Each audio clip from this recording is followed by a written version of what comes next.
बऱ्याच लोकांना आहे ना आजकाल गोल्डमध्ये इन्व्हेस्ट करायला आवडतं, राईट? गोल्डमध्ये इन्व्हेस्टमेंट करायला सगळ्यांना आवडतं. गोल्डमध्ये फिजिकल जर आपण इन्व्हेस्टमेंट करायला गेलो तर त्याच्यामध्ये काही काही गोष्टीमध्ये फॉल्ट असतो, जसं की आपल्याला स्टोअर करावं लागतं, राईट? गोल्ड नुसतं फिजिकली मी स्टोअर करून ठेवलं तर ते मला काहीच इंटरेस्ट वगैरे देत नाही. मी घरी आणून ठेवलं गोल्ड, ते मला इंटरेस्ट थोडी देणार आहे, राईट? त्याला मला स्टोअर करावं लागतं, चोरांपासून प्रोटेक्शन करावं लागतं, त्याचा मला वेगळा खर्च करावा लागतो, राईट? आता सपोज मी या गोष्टीपेक्षा जर गव्हर्नमेंटचे सोव्हर्जिन गोल्ड बॉन्ड विकत घेतले तर त्याचा फायदा काय, आज मी तुम्हाला ते सांगणार आहे. सोव्हर्जिन गोल्ड बॉन्ड हे गोल्ड प्रमाणेच असतात. जसे की गोल्डच्या प्राइसेस वाढतात तशा पद्धतीने हे सोव्हर्जिन गोल्ड बॉन्डच्या पण प्राइसेस काय होतात, वाढतात. आता हे कोणी घ्यावे? ज्या लोकांना लॉंग टर्म मार्केटमध्ये गोल्डच्या इन्व्हेस्ट करायचे आहे त्यांनीच घ्यावे. का सर लॉंग टर्म? का? कारण की त्यांचा मिनिमम जो आपल्याला गुंतवणूकचा पिरियड असतो ना तो 8 वर्षाचा असतो.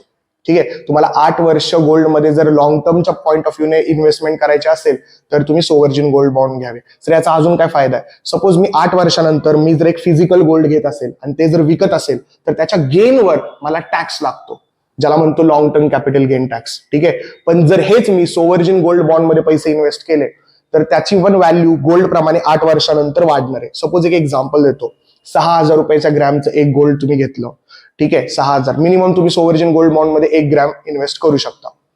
1 ग्रॅमचं मी सोनं विकत घेतलं 6,000 रुपये, ठीक आहे. 8 वर्षानंतर जर ते 7,500 झालं, ठीक आहे, तर 7,500 म्हणजे त्याच्यावर किती गेन झाला? मला 1,500 रुपयाचा गेन झाला. तर त्या 1,500 रुपयावर मला टॅक्स लागणार, राईट? लॉंग टर्म कॅपिटल गेनचा. पण हेच जर मी सोव्हर्जिन गोल्ड बॉन्ड घेतला, 10 ग्रॅम घेतला, 6,000च्या प्रमाणे 60,000 रुपये मी जर त्याच्यामध्ये इन्व्हेस्टमेंट केले तर त्याच्यानंतर त्याचे किती होणार? 75,000 रुपये होणार 8 वर्षानंतर. म्हणजे वरचा 15,000 जो गेन झालाय त्याच्यावर मला टॅक्स गव्हर्नमेंटला द्यायची गरज नाहीये. दुसरी गोष्ट, याच्यावर 2.5% पर ॲनमचा इंटरेस्ट पण भेटतो. सो जो पण काही तुमचा इंटरेस्ट होतो या पूर्णपणे इन्व्हेस्टमेंटवर, 60,000 जे तुम्ही इन्व्हेस्ट केले त्याच्यावर जो 2.5% पर ॲनमने जो पण काही इन्व्हेस्टमेंट होती, जो पण काही इंटरेस्ट क्रिएट होतो, तो इंटरेस्ट 12,000 समथिंग काहीतरी तुमचा इंटरेस्ट बनतो, तो 12,000 रुपयाचा इंटरेस्ट सुद्धा टॅक्स फ्री असतो.